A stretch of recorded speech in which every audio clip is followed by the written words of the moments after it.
What is up, Real Estate Rockstars? This is Christina Leavenworth. I am so excited about this next interview. It's one of my favorites I've done while doing this podcast. Dawson Boyer has been a single agent starting in 2010, then became a team leader, even merged teams, started a brokerage.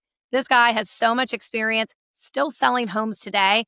And his claim to fame is he helps experienced agents get out of ruts and break through the ceiling. So you are going to love this podcast.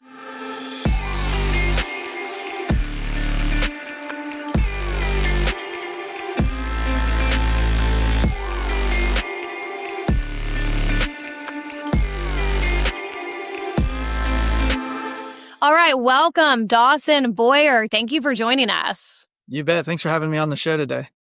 All right, let's just kind of start from the beginning. Just give us, your 30-second elevator pitch of, getting into real estate, where you're from, all that fun stuff.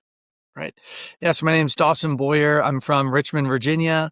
And I graduated college in 2008 and I was interested in real estate, but the housing market had just collapsed along with the economy. And so I worked in corporate America for a couple of years and then I still kind of had that desire. So in August of 2010, I made the switch and got into real estate full time. And your family and friends thought you were crazy. Tell me about that. Yeah, I was working for a global oil additives company, publicly traded, headquartered here in Richmond, and great company, great people. They still had a pension plan, 401k match, great benefits, and just a really solid job. And so I literally was leaving probably one of the most secure employment situations I could be in to go into something that was back then what people were referring to as a dumpster fire. So there were a lot of questions about, why are you doing this? Are you sure this is a good idea? And my wife and I had been married before I left that job. And so, but she was on board and I was on board, and it was kind of like, if there's ever a time to make a switch, now's the time before, life really gets going. But it was 2010. So a lot of people would say now was not the time to make that switch with the market Right. the way it was. What made you so uncomfortable at your job that you said, I'm going to take this big risk? I think it was, like I said, it was a great company and I got to do a lot of really cool, I got to do labor union negotiations in Canada and I got to travel to Belgium and London. But at the end of the day, it was an 8:30 to 5 job in a cubicle. And it was nothing for someone at this company to have a 35-year work anniversary. And so I think part of it was being young and the fear of like, am I about to get stuck? And look back on my life and be like, wow, I did this for 40 years. And, I think the other piece is like everyone in my family is an entrepreneur. So I think that was the other restlessness of maybe having that in my DNA, but sitting in a cubicle for most of the day. All right. So you started in 2010. I want to go back to that because that was a tough market to start in, but talk about a little bit about where you are today. Right. So, 2010, no idea what I'm doing. Don't know if I'm going to make it. Really tough time. And then you fast forward to today and, now I'm sitting in one of our two offices. So I own a brokerage with two other business partners. We have 70 agents about, and, it's just wild to look back over the last 15, plus years and what the journey's been to where we are now, because now I get the opportunity to I still sell and get to help friends and clients and referrals, but I also get to lead agents. And, our big sales pitch here, or where we think our value add is helping agents break through their glass ceilings. And we've been running the brokerage for 4 years now. And we really recruit experienced agents who feel like they've gotten stuck at the brokerage they're at. And so, doing this for 4 years now, a lot of those 70 agents have been here for at least an entire year, if not 2, 3, or some came really early on when we started the brokerage. And we're now many of them this is going to be the best year they've ever had. And it's also during a year where, it's not 2021, it's not 2022. We've seen the market in Richmond soften some over the last couple of years, but with how we're leading, training, supporting these agents, regardless of kind of the macro level softening, they're still having their best years ever. And some of them have been in the business 10, 15, 20 years. So they were in the business during the big booms of, 04, 05, 06, or, 2020 through 2022. So that's really encouraging and just fulfilling to get to help them and walk alongside them as they're trying to achieve their own goals. So, what are you doing? How are you helping them break through that glass ceiling? Yeah, at the end of the day, I saw a quote recently that said, there's someone out there with half your talent who's beating you because they have twice the consistency that you do. And I think that's one thing we preach a lot, but it's what we model. I think the fact that we still sell, they can see what we're doing and how we interact with our clients, how we business plan, how we execute on the tasks that we've set forth that we think are going to make us successful. So it's not just us saying like, hey, go do these things. It's like, hey, this is what we're doing. We want to get to know you, understand what of those, strategies, tools, etc., will work for you and help you really implement those. So consistency and accountability, I think, are the two main things. When you started your brokerage, you and your partner, were you guys some of the top agents in your market? Yeah, we were up there. So the brokerage we were at, our team was the number one team at that brokerage. And so what we had done over the 4 years we were there was we went there in 2017 and we basically did like 46 million in sales volume the first year. The second year we did upper 60s. The third year we did about 84 million. And that last year, we were on track to do 100 million. And we always had the same number of agents. And we're not opposed to this, but like we never bought leads. We just worked through kind of like the Brian Buffini model, work by referral, take care of your sphere, stay in touch with your clients. And that's how we grew the business. So yes, we were the top team at that firm and in the top agents within our CVR MLS.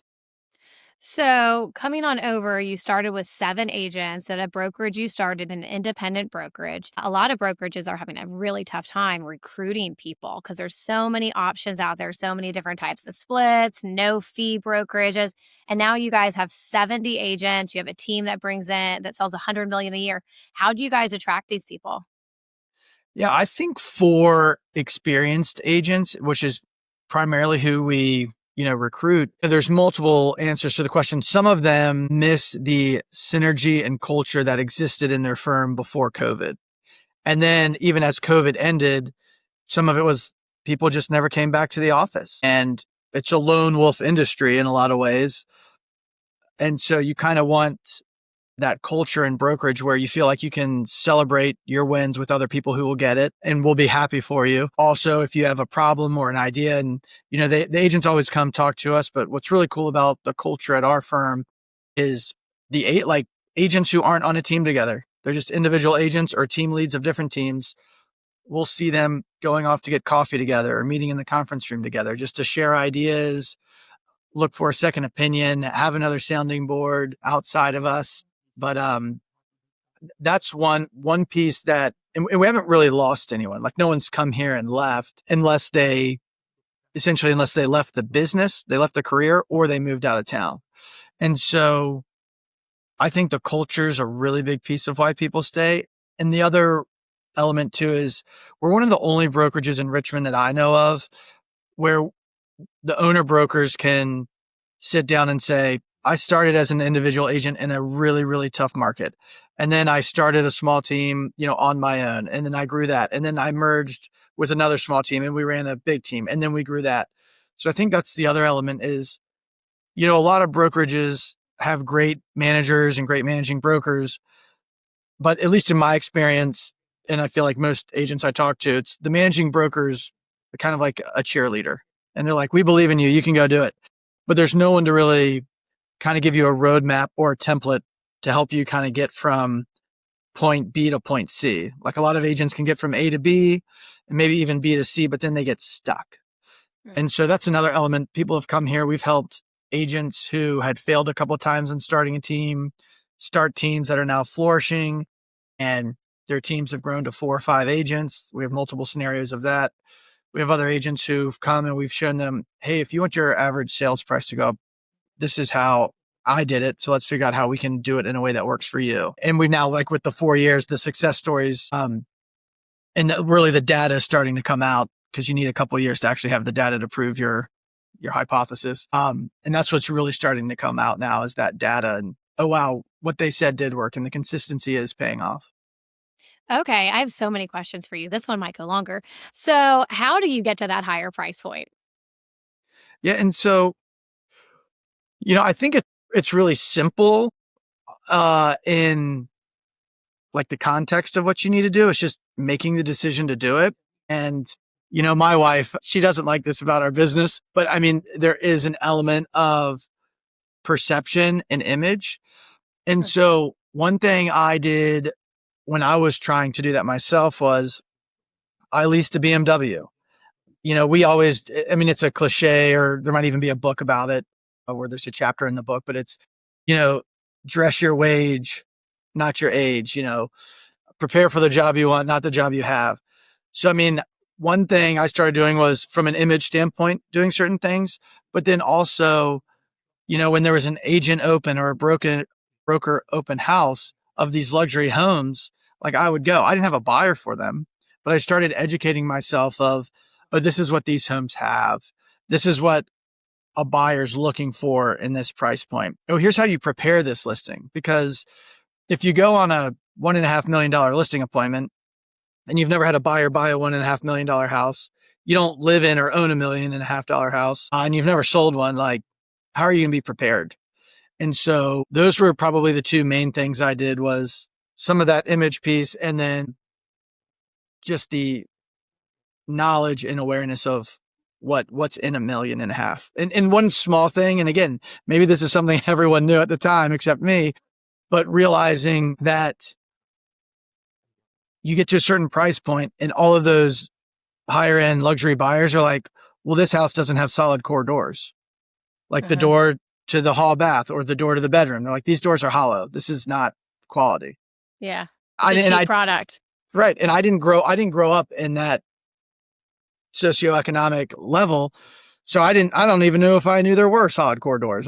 We'd always had hollow core doors, No, So, I remember that moment too with solid core doors. I was like, "Oh yeah. my gosh, I could feel the difference." Right. I had a banged up Jetta where the ceiling was like detached from the top where the fabric and it didn't have AC. And I was showing a $1.5 million house and they're all talking about their BMWs and Porsches. And I went home to my husband that day and I was like, it's time. I need to Right. buy a BMW. And it's so true. And it's good hearing it from people because you do read it in the books and you hear about it. But hey, that does really work. You have to live that lifestyle. I have another And question. Oh, go ahead. well, as I say, and I think too, even people who are like, I would never be that person. I think whether they admit it or not, subconsciously they get in that situation and now they're thinking about, I'm about to buy this $1.5 million house. Then the person helping me, do they know what they're doing? Like the self-doubt in their mind or whatever their stress and concern is about making that huge purchase. Like I guess a lot of ways in life, like they start looking around and being like, well, what's instilling confidence in me? And that was kind of my story. We had our second child. I was driving a fairly nice 4Runner, but then I gave it to my wife and she had a little Toyota Matrix. And I was showing this New Englander, $1 million homes. And then we found one that he liked, but I was driving this little Toyota Matrix. And then he called me and he was like, hey, I actually am going to work with a different agent. And I've been showing this guy houses for weeks. And he ended up buying a house I showed him. And I was like, it was the car. There was because I had all the answers. I literally checked every box. And then you're like, literally the only thing is the car. Yeah, no, So, no, so true.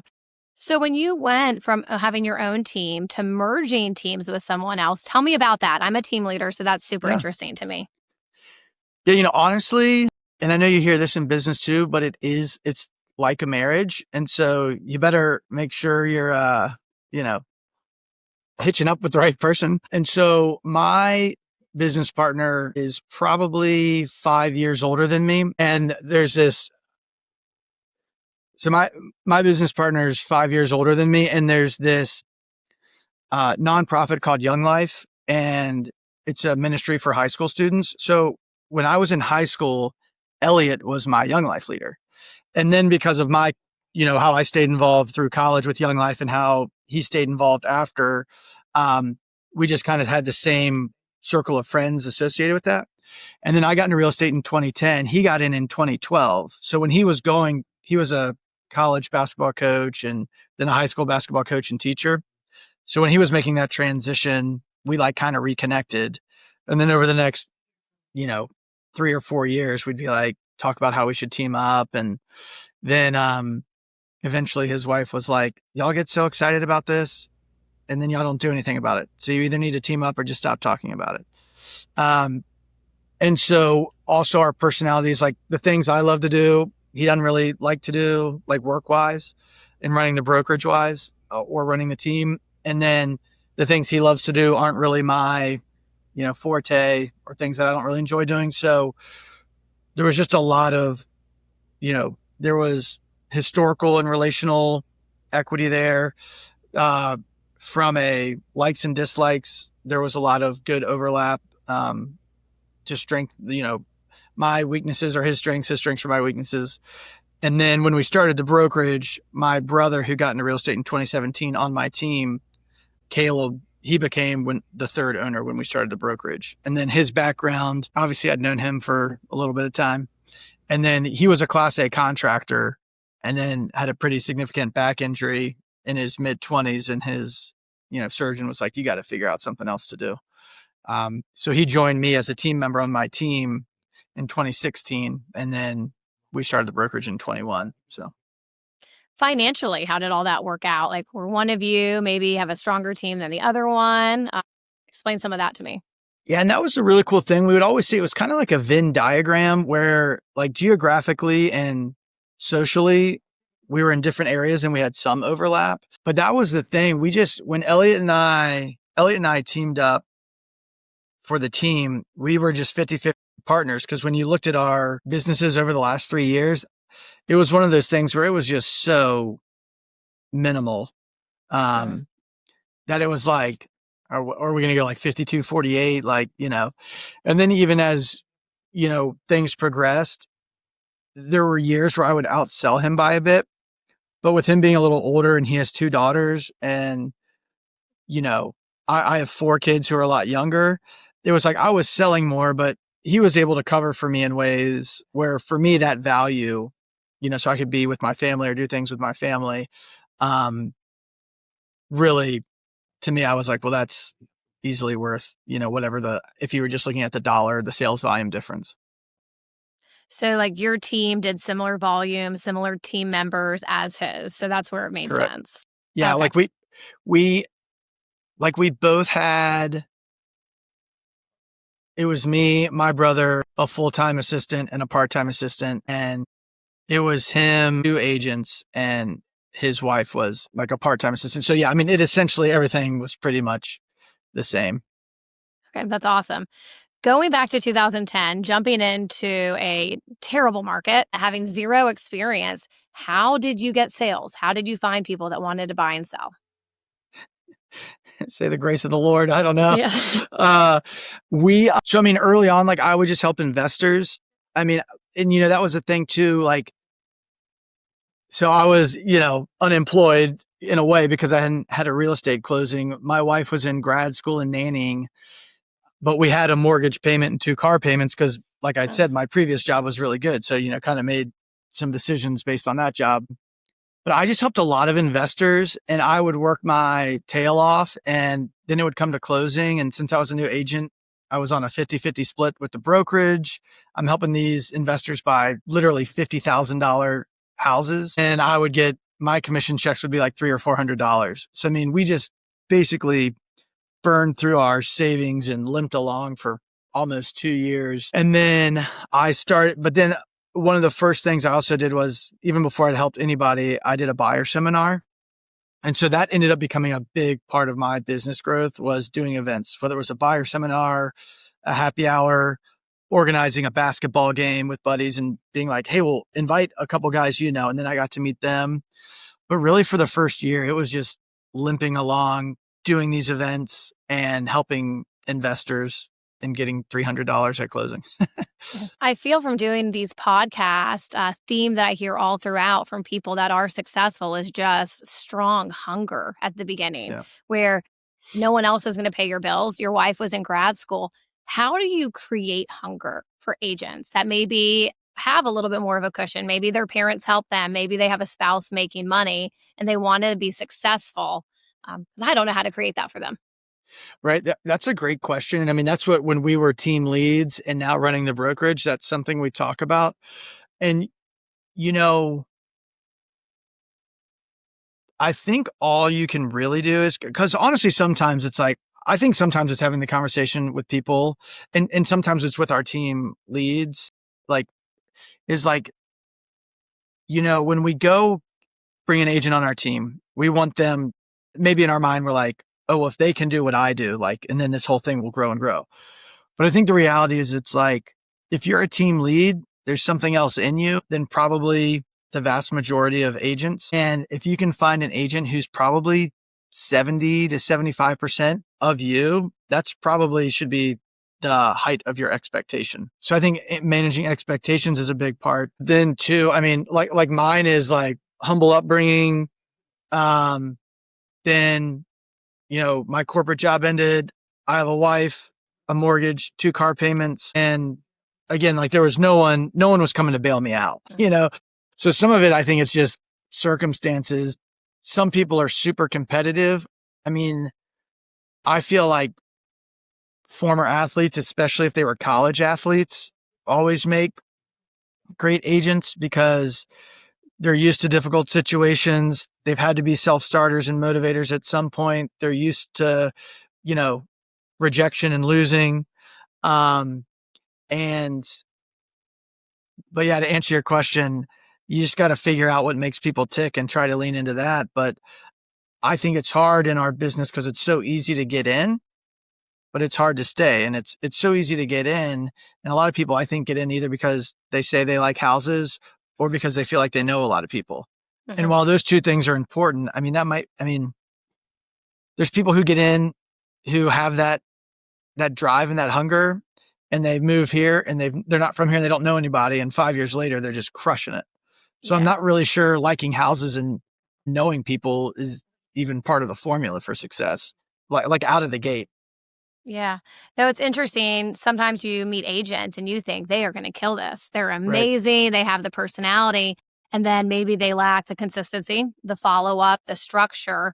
And sometimes people come out of left field and you're like, man, I didn't see that coming. So it's Right. interesting how you can't do some sort of test and just know. I agree Right. with the athlete thing because yeah, you've had structure, you've had consistency, you've had to answer to people. Because a lot of people I talk to do have athletic background. So that's a good point. And again, I think that's, like I played college football. Elliot was a college basketball coach. And there's probably no one more competitive than the athlete than the coach. And like even in our office, I mean, I look around and you see a lot of, former athletes, but then also that element of people who either grew up in situations where they want a better life for themselves and their children, or they're currently in a situation and they're like, I have, children or these commitments and responsibilities, and I don't have a choice. And then because we do have some of the people who their spouse is the breadwinner, and, maybe they come from wealthier families, and it's hard to get them, or, they'll get fired up for 3 or 4 months and then it kind of slacks off for 6 months and then and they get fired up. And then, you know, so again, it all comes back to the consistency piece. When you bring agents in, and yeah, they've been doing this for a while, they know how to write contracts, open doors, but they're in a rut. What is the first thing you tell them to do to get out of the rut? So one thing we offer is Elliot built out a 7-month program, and you meet with him once a month. And now we always say you can meet with us every day if you want, but it's at least a defined program where he goes through their entire business over 7 months. And that's where we really start to know them, understand what makes them tick, understand what they like. Because having that outside view of their business, you may be doing something where you're like, I'm putting 80% of my time and energy to this thing and 20% into this. And we look at it and we're like, well, 80% of your business is coming from the 20% thing. So why are you committing so much to this pot that's only giving you 20%? And the answer to that question is infinite. Some it's like, Well, that's because what someone told me to do, or that used to work. And for some reason it stopped working. And sometimes it's people, they just, again, maybe it's a nostalgia or there's some element there where they're just not willing to like prune the hedge, so to say, and like cut off that dead limb because that limb was there when they first started. And that's what like I used to do. I had so much success doing first time homebuyer seminars, but one time, the last one I did wasn't that great. And I was like, that's because I've kind of gotten to an age where like I started when I was 20, 23, 24. Like everyone was a first time home buyer in my sphere. But now no one was a first time home buyer anymore. So it's like, well, let's pivot to seller seminars or something completely different. No, that is so good to be pivoting as you're growing and your business is changing 100%. Well, this has been awesome. You have given Yeah. so many like great nuggets and great tips. I can see why so many people are wanting to join your brokerage and you guys are growing. Is there anything else you'd like to add? Now, I think, for me, it's really knowing what your why is. And I think that goes back to the grind piece and why you do it. And for us, a big part of it is to be able to, we're providing housing for people, but then to be a shelter for our community. And so we do a lot of different events in the community, especially with nonprofits. And at the end of the day, doing this for 15, 16 years, people say like, how are you not burning out or how do you keep going? And I think it's once you make that vision, the vision's more than you and it's bigger than you. And that's Mhm. even why we named it Providence Hill. So it wouldn't be like two or three guys' names. It's this bigger brand that people can buy into. And when it's about helping other people and getting to the place where you can really see them starting to achieve their goals and accomplish things they never thought they would accomplish, I think that's the fuel, that keeps us going and keeps our brokerage going. So if there's people out there who they're like, I love real estate because I make so much money, I would just really challenge them to think about at some point that's going to be diminishing returns. So just, I always try to challenge people in our industry to think about what are the things you're doing or you could be doing that really give back to the community. And, we always say a rising tide should raise all ships. So is your rising tide raising other ships as it's raising your own? I love that. Well, thank you. How can people find you if they want to reach out to you? Yeah. Our website's providencehillrva.com. I'm on there, but my email's Dawson Boyer at phrehomes.com. And yeah, always happy to chat and share ideas. We say we failed our way to success. Mhm. uh, and that's one thing we think we can offer people is, we can hopefully help people avoid some of those pitfalls. So yeah, if anybody wants to chat or communicate over email, here for it. All right. Well, thank you, Dawson. It has been a blast. And I'm Christina Leavenworth. Thank you for hanging out with us, and we'll see you next time. Thanks.